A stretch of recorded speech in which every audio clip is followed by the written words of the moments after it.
എല്ലാവർക്കും നമസ്കാരം. കുറേ പേര് നമ്മുടെ കേരളത്തിൽ നമ്മൾ എടുത്തു കഴിഞ്ഞു കഴിഞ്ഞാൽ കുറേ പേരുടെ മക്കൾ ദുബായിലാണ്, അല്ലെങ്കിൽ US കാനഡയിലാണ്. അങ്ങനെ കണ്ടുകൊണ്ട് എൻ്റെ രോഗികളുടെ സ്ഥിരമായിട്ടുള്ള ചോദ്യമാണ്. ഇപ്പോൾ ലങ് ക്യാൻസർ ആണ് നമ്മൾ ഡിസ്കസ് ചെയ്യുന്നതുകൊണ്ട് ലങ് ക്യാൻസർ വെച്ച് തുടങ്ങാം. അവരുടെ അടുത്തേക്ക് പോകുമ്പോൾ, ഞാൻ ഈ വിമാനത്തിൽ യാത്ര ചെയ്യുമ്പോൾ എനിക്ക് റിസ്ക് ഉണ്ടോ എന്നുള്ളതാണ് അവരുടെ ചോദ്യം. ഇതൊരു കോമൺ ക്വസ്റ്റ്യനാണ്. അപ്പോൾ ലങ് ക്യാൻസറിൻ്റെ കണ്ടക്സ്റ്റിൽ, ഒരു ശ്വാസകോശ അർബുദത്തിൻ്റെ കണ്ടക്സ്റ്റിൽ ഞാൻ ഉത്തരം പറയാം. സാധാരണ ഒരു ക്യാൻസർ നിങ്ങൾ കണ്ടുപിടിച്ചു എന്ന് വെച്ചു, അല്ലെങ്കിൽ നിങ്ങളതിന് ചികിത്സ എടുത്തു എന്ന് വെച്ചു, നിങ്ങളുടെ അസുഖം കൺട്രോളിലാണെങ്കിൽ നിങ്ങൾക്ക് യാത്ര ചെയ്യാൻ അതിൻ്റെ റിസ്ക് ഒന്നുമില്ല. സാധാരണ റിസ്ക് തന്നെ ഉള്ളൂ. എന്നിരുന്നാലും 2-3 കാര്യങ്ങൾ നമ്മൾ പ്രത്യേകം ശ്രദ്ധിക്കണം അവിടെ. ഒന്ന്, നമ്മൾ ആ ഹൈ ഓൾട്ടിറ്റ്യൂഡ് എന്ന് വെച്ച് കഴിഞ്ഞാൽ അത്രയും ഉയരത്തിൽ നമ്മൾ പറക്കുമ്പോൾ സ്വാഭാവികമായിട്ടും ചെറിയൊരു ഓക്സിജൻ്റെ ലെവൽ, ഇപ്പോൾ നമ്മൾ എത്രയൊക്കെ എയർ ഫ്ലൈറ്റിൻ്റെ ഉള്ളിൽ ക്യാബിൻ മെയിൻറ്റെയിൻ ചെയ്യുന്നുണ്ടെങ്കിലും ചെറിയൊരു ഓക്സിജൻ ലെവലിൻ്റെ വ്യത്യാസങ്ങൾ നമുക്കുണ്ടാവും. അപ്പോൾ COPD എന്ന് വെച്ച് കഴിഞ്ഞാൽ ശ്വാസകോശ സംബന്ധമായിട്ട് ഉണ്ടാകുന്നൊരു അസുഖമാണ്. പുക വലിക്കുന്ന ആളുകൾക്ക് പ്രത്യേകിച്ച് കാണുന്ന അസുഖമാണ്. അങ്ങനത്തെ രോഗികൾക്ക് ശ്വാസം മുട്ടൽ കുറച്ച് അനുഭവപ്പെടാൻ സാധ്യതയുണ്ട്. പക്ഷെ അത് പോകുന്നതിന് മുമ്പേ ഒരു ഓൺകോളജി ഡോക്ടറെ, പൾമനോളജി ഡോക്ടറും കണ്ടിട്ട് ഫിറ്റ്നസ് വാങ്ങിക്കഴിഞ്ഞ് കഴിഞ്ഞാൽ, അതിൻ്റെ മരുന്നുകൾ കൃത്യമായി എടുത്തു കഴിഞ്ഞാൽ, ചിലർക്ക് ഇൻഹേലർ എടുക്കേണ്ടി വരും, വലിയ ബുദ്ധിമുട്ടുകൾ ഉണ്ടാവാറില്ല.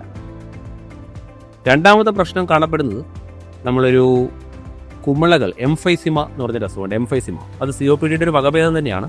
അപ്പോൾ എംഫൈസിമയിൽ ഈ കുമിളകൾ പൊട്ടി ന്യൂമോതൊറാക്സ് എന്ന് പറഞ്ഞിട്ട് എയർ ലീക്ക് വരിക ശ്വാസകോശത്തിൽ. പക്ഷെ അതും മുൻകൂട്ടി നമുക്ക് കണ്ടുപിടിക്കാൻ പറ്റും. അപ്പോൾ പോകുന്നതിൻ്റെ മുമ്പേ ഒരു എക്സ്റേയോ അല്ലെങ്കിൽ ഒരു സ്കാനോ എടുത്ത് നോക്കി അങ്ങനത്തെ റിസ്ക് ഇല്ല എന്ന് ഉറപ്പിച്ച് കഴിഞ്ഞ് കഴിഞ്ഞാൽ ധൈര്യമായിട്ട് നമുക്ക് യാത്ര ചെയ്യാൻ പറ്റുന്നതാണ്. ഇത് രണ്ടും ശ്വാസകോശ അർബുദത്തിനെ അടിസ്ഥാനപ്പെടുത്തി ഞാൻ പറഞ്ഞതാണ്. ഇതിൻ്റെ പുറമെ ഒരു ക്യാൻസർ പേഷ്യൻ്റ് അല്ലെങ്കിൽ ട്രീറ്റ്മെൻറ്റ് എടുക്കുന്ന പേഷ്യൻ്റ് ആണെങ്കിൽ എക്സ്ട്രാ 2-3 കാര്യങ്ങൾ ശ്രദ്ധിക്കണം.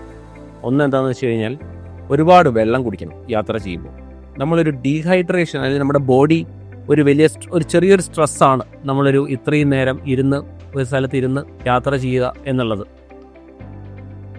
അപ്പോൾ വെള്ളം കൂടി കുറഞ്ഞു കഴിഞ്ഞു കഴിഞ്ഞാൽ നമ്മുടെ ബ്ലഡിൻ്റെ വിസ്കോസിറ്റി, ക്യാൻസർ ഉണ്ടെങ്കിൽ നമ്മുടെ ബ്ലഡിൻ്റെ കട്ട പിടിക്കാനുള്ള പ്രവണത പൊതുവെ കൂടുതലാണ്.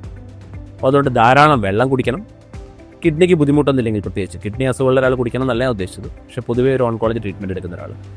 പിന്നെ ഏറ്റവും പ്രധാനമാണ്, നമ്മൾ കാലനക്കുകയും ആ ഫ്ലൈറ്റിനുള്ളിലൂടെ നടക്കുന്നത് നല്ലതാണ്.